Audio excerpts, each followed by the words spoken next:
Hey everybody, welcome back. I'm Barbara. It's another episode of A Gardener's Journey Homestead.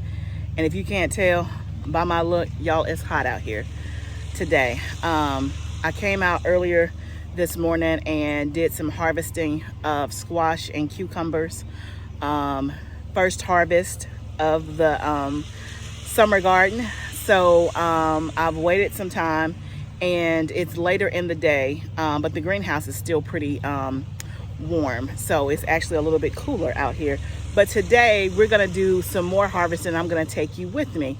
So this morning I did squash and cucumbers. I didn't have the video camera on then, but I have plenty more to harvest. So today we're gonna harvest the Yukon Gold potatoes, we're gonna harvest some onions, and we're gonna harvest garlic. So all of that is going to be in this video.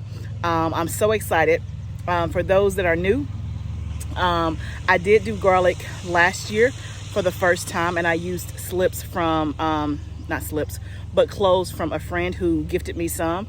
And so that was my first time doing garlic, and I had enough garlic to last for the whole year. I actually have, I don't know, probably 15 bulbs left from last year. And so I'm excited to see what the harvest is going to bring this year. And once we get to the garlic, I'll tell you a little bit more about what I did this time this year. But onions, I have not been successful with onions at all. But I know for a fact that I'm successful with red onions because I can see them bulging from the ground. But I also have some onions in the high tunnel that did not do as well as they did outside, which is a bummer because the red onions, which I'm going to have more of, I use less of, right? And so if you have some great recipes for red onions or what you do with them, the most I do usually is I eat them on a burger. I did have some pickled onions somewhere sometime, pickled red onions at a place over the weekend, and they tasted really good. And so I'm thinking about pickling the red onions. But if you know of anything else to do with the red onions, please let me know. So I have more red onions, and then the yellow candy onions that I did in the high tunnel in the raised bed, it didn't go over well. So we'll talk a little bit about that when we get to it. And then Yukon Gold, it's the first time I've ever done Yukon Gold potatoes. And so I'm excited to see what the harvest is. So I thought I would take you along with me. So come on, let's go.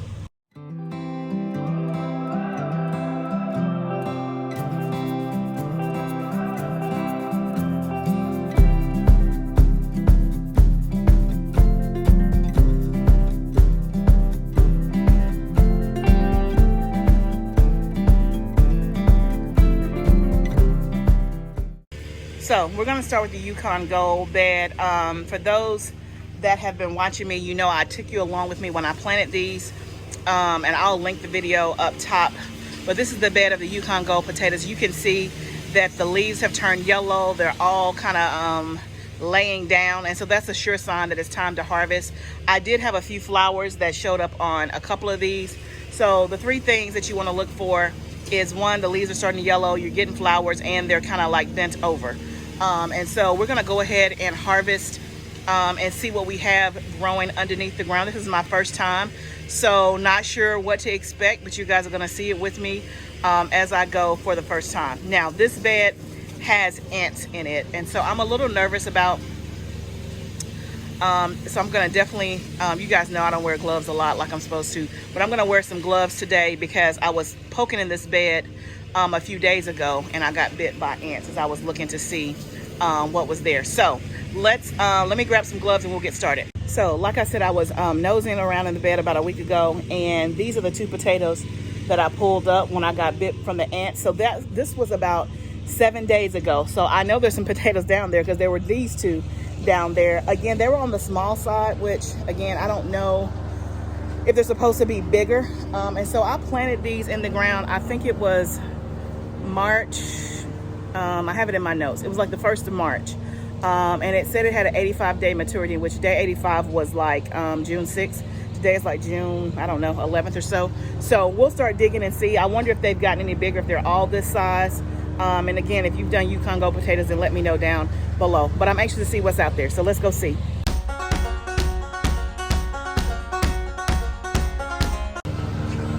Y'all, the ants can have that bed, okay?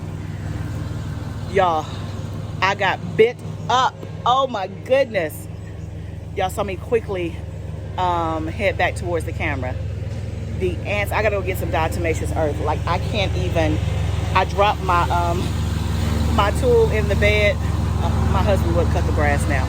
I dropped my tool in the bed. It is covered with ants. I can't even dig my hand back in there to get it. I'm gonna have to go get some diatomaceous earth, kill a lot of these ants before I can go back in this bed. But I will tell you, the places that I poked, y'all, it's not looking good. The potatoes are really small. So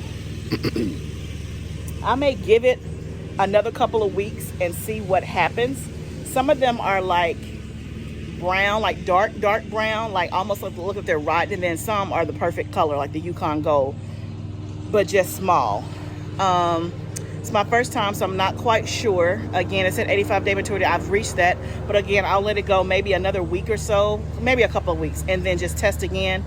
But I'm about to kill some of these ants before I can get my tool back out there, because when I say those ants came up out of there so ferocious, oh my goodness, all bit up on my arm. I told you the insects, they love me.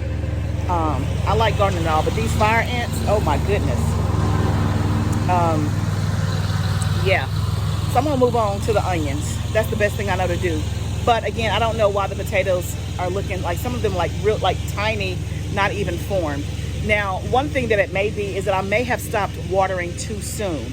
So last year when I did my sweet potatoes, I watered too much up into the end, so that some of them were rotten. I found that out, like once they start yellowing and flowering, to stop watering. With the potatoes, I wonder if I stopped too soon, because some of them were yellow and some of them were not. So maybe that has something to do with it. I don't know, but I'm gonna give it another week or two and see what happens, and then hey, whatever happens, happens. And again, we'll learn again the next time. That's why I say gardening is a journey. I'm not gonna beat myself up about it. You know, hey, if I get potatoes, that's great. If I don't, then I'll figure out what I did wrong, and we'll try it again next year. But now let's just move on to the onions in the hot tunnel, and let's see what we have there. All right, this is the onion bed.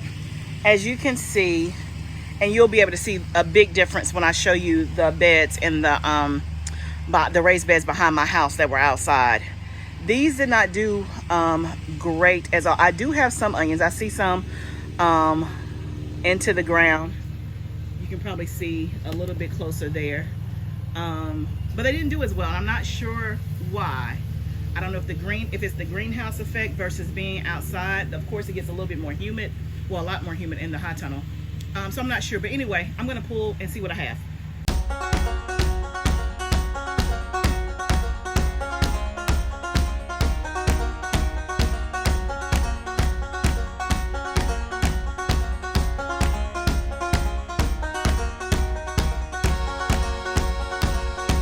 Here's a shot of what I got. I'll take the biggest one out, hold it up and let you see it.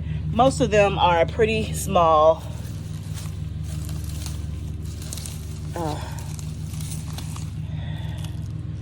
That's the biggest one I have. You can kind of see there. Okay, so I'm in the back of the house now. So one thing I didn't mention about the onions that I did in the hot tunnel, I'm not going to cure those. So when you're doing onions, you can either cure them or you can eat them right away. You're only going to cure them if you're going to use them for long-term storage. And because I have very few and they're not big at all, I'm not going to even try to store them. So I'm just going to not even let them cure. I'm going to just use them fresh. And if I feel like I can't eat them all up in the next week or so, then I'll just probably dice them in the food processor and put them in the freezer and just have, you know, chopped onions on hand in the freezer. So that's how we'll do that. So a little disappointed because I use onions a lot, especially, you know, like the yellow sweet onions. I don't use red onions as much. So anyway, you live and you learn. I guess another thing I can use the red onions for is salsa. That's probably a good use for that. I've known people who put red onions in their salsa. So if y'all have any more tips for red onions, let me know. But you live and you learn. And again, a part of this is, again, I just being transparent with you guys, is that there are some disappointments that happen sometimes. But you know what? Here is the silver lining. Here is the good news. I had not planted onions successfully before. Like, I did not get an onion bulb. The most I've been able to do are green onions or scallions, right? I never had a bulbing. So I did have a bulbing. Small, but I did, which means it's better than the last time. It is a journey, right? So each time you learn, you grow, you do better. I'm not sure why in the high tunnel was different results, but as you'll see outside my house in the raised bed, these red onions are much bigger. I can see them like peeking through the ground. So let's see what we have here and in the red onion bed. And I'm going to warn you now, there's plenty of weeds in this bed. I think some grass got blown in when my husband or son was cutting the grass back here. And the same thing that happened to my strawberry bed where it was just packed with weeds, the same thing happened here. So it is just weed central. We're just going to ignore it and get to the good stuff, which is the harvest. Okay, so let's go.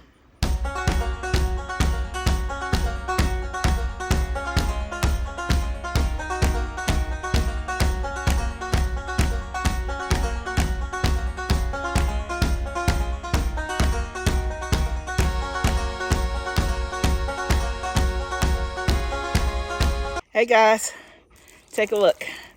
That is one of the biggest ones, and I probably have 30 red onions. So I would say this is a success. My first time growing red onions successfully. That is a win. Yes, I'm very, very proud. Look how big that is. That's a nice size. Now these I will cure for a couple of weeks because there's no way I'm going to use all these right away. And so I want to keep them for storage. So I will cure them for like 2 to 3 weeks, putting them in a cool, dry place. So that way the top parts will turn brown. The skin will become more intact. So I won't rinse this. I'll just kind of shake the dirt off here. As you can see, I'll do that. And then I'll just kind of lay them flat for a couple of weeks and let them cure before I use them. Because I'm going to try to store these. So I'm really, really, really excited. The basket, y'all, is so heavy. I don't think I can pick it up. Let me try and see if I can. I don't have my husband back here with me, but let me see if I can pick it up so you can get a visual. Y'all, I can't pick it up. That's the best I can do.